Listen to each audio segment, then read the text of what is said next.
We are watching Hannah's butterfly above the water, commentary by Coach Chris.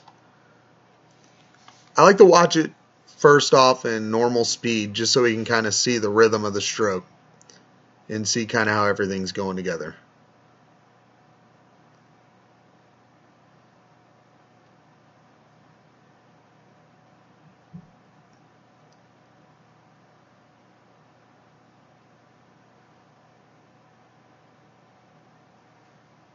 All right. So I already see a lot of things that I like about Hannah's stroke. One thing, she stays really low to the water, and she has what I call the skipping stone style of butterfly. It's where you're not trying to dive up and down too much, not trying to turn it into some sort of dolphin dive. She's staying at the surface. She's coming up for a breath, coming forward, coming up a little bit for the non-breath, but still just mostly moving forward with it. So that's really good. And her sweep with her arms is good. We'll talk about the recovery here as we slow it down so we can take a better look.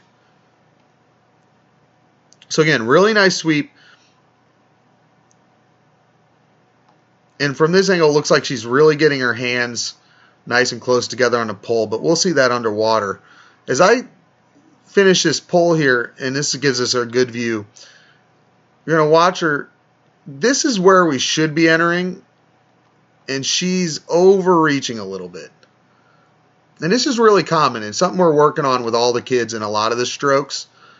See this in butterfly, see this in backstroke, see this in freestyle. Okay, we have this idea that we're trying to get through their heads that they need to start trying to swim in what I call the skinny Y position. So what they're looking to do is they're trying to let their hands enter the water slightly outside of the shoulders. And what I'm seeing from Hannah is actually pretty common for kids this age. They tend to overreach on the sweep. And so she's kind of getting one hand on the inside, the other hand's kind of on the inside. They're not really touching.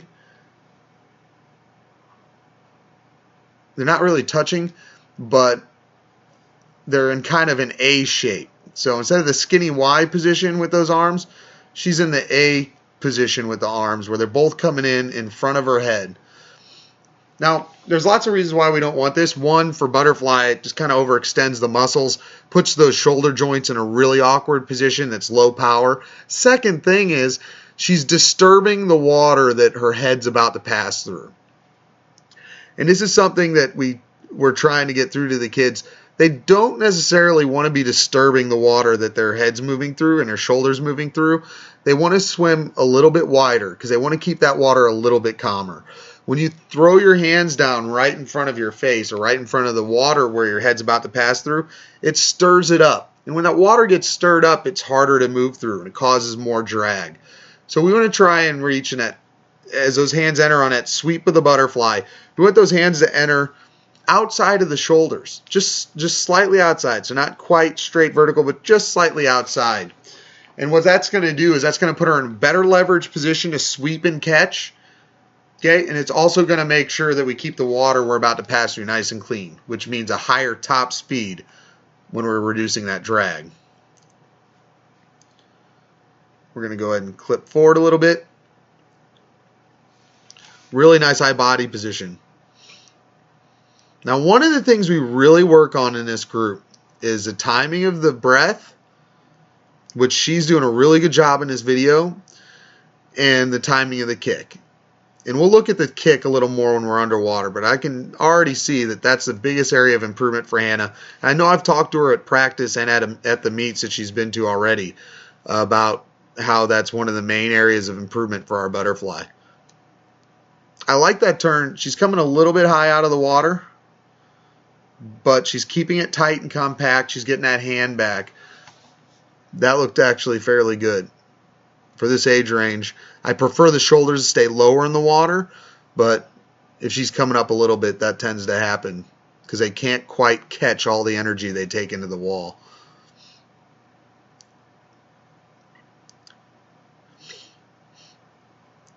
Yeah, see here we have missed timing on the kick, and we'll look at that underwater. Hopefully we'll see it there.